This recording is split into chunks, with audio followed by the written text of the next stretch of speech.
কি ভাবছেন আপনি একা কষ্টে আছেন, আপনার জীবনে একা দুঃখ, আর সবাই সুখে রয়েছে? ভুল ভাবছেন ভাই। আপনি সবসময় তুলনা করবেন যারা আপনার থেকে নিচে রয়েছে, যারা আপনার থেকেও বেশি কষ্টে রয়েছে, তাদের সাথে আপনি তুলনা করুন। একটু বাইরে বেরিয়ে দেখুন কত মানুষ না খেয়ে রয়েছে, দুবেলা দুমুঠো খাবার সংগ্রহ করতে দম বেরিয়ে যায় তাদের, কোন বেলা খাবার জোটে কোন বেলা জোটে না। কম্পেয়ার করুন তাদের সাথে। আরে ভাই, আপনি তো আলু সেদ্ধ ভাত হলে তো পেট ভরে খাচ্ছেন, কত মানুষ ভিক্ষে করে খাচ্ছে, কোন বেলা পাচ্ছে কোন বেলা জুটছে কোন বেলা জুটছে না। আপনি পুজোয় একটা পোশাক কিনতে পারেননি, আপনার ছেলে মেয়েকে একটা পোশাক কিনে দিতে পারেননি, কি নিজের জন্য একটা পোশাক কিনতে পারেননি বলে আপনি কষ্ট পাচ্ছেন।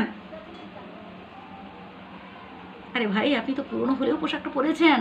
এমন অনেক মানুষ রয়েছেন, এমন অনেক মা বাবা রয়েছে, নিজের পোশাক তো দূরের কথা, বাচ্চাদের পোশাক কিনে দিতে পারছে না, ছেঁড়া পোশাক পরে কাটাতে হচ্ছে। বুঝলেন তো? তাহলে আপনি কতটা ভালোতে আছেন ভাবুন। আপনি আলু সেদ্ধ ভাত হলেও তো পেট ভরে খেতে পাচ্ছেন।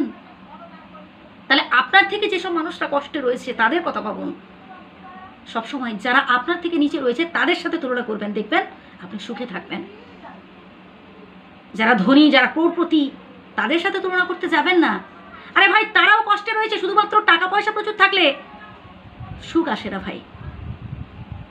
প্রচুর কোটি কোটি টাকা থাকলে, লক্ষ লক্ষ টাকা থাকলে, জায়গা সম্পত্তি প্রচুর থাকলে যে শুধু এসব থাকলেই যে সুখ আসবে তা নয়, তাদের মনেও কষ্ট রয়েছে। অতএব বাদ দিন সে কথা। আপনি তুলনা করুন আপনার থেকে যারা ডাউনে আছে, আপনি তুলনা করুন আপনার থেকে যারা নিচে রয়েছে তাদের সাথে তুলনা করুন। যাদের আর্থিক অবস্থা আপনার থেকে খারাপ তাদের সাথে আপনি তুলনা করুন। ঈশ্বর তো এটুকুন দিয়েছেন আপনাকে, এটাই আপনার কাছে অনেক।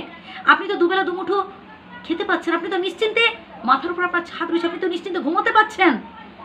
এমন অনেক মানুষ রয়েছে, যখন কোনো বড় সড়ো ঝড় ঘোষণা হয়, ঝড় আসবে তার আগে থেকে যখন ঘোষণা হয়, খবরে যখন শুনতে পায় তারা, তখন তাদের কত কষ্টে দিন কাটাতে হয় ভাবুন। বন্যা হলে তাদের পরিস্থিতি ভাবুন।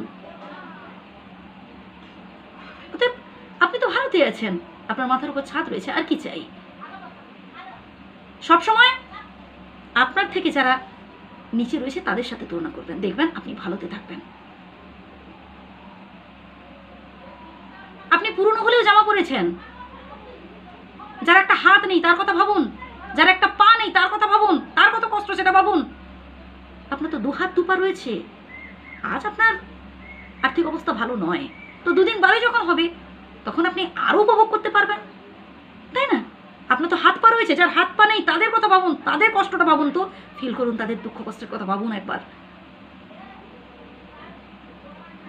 ভিডিওটা কেমন লাগলো অবশ্যই কমেন্ট করে জানাবেন। ভালো থাকবেন, আমার শ্রদ্ধা নেবেন।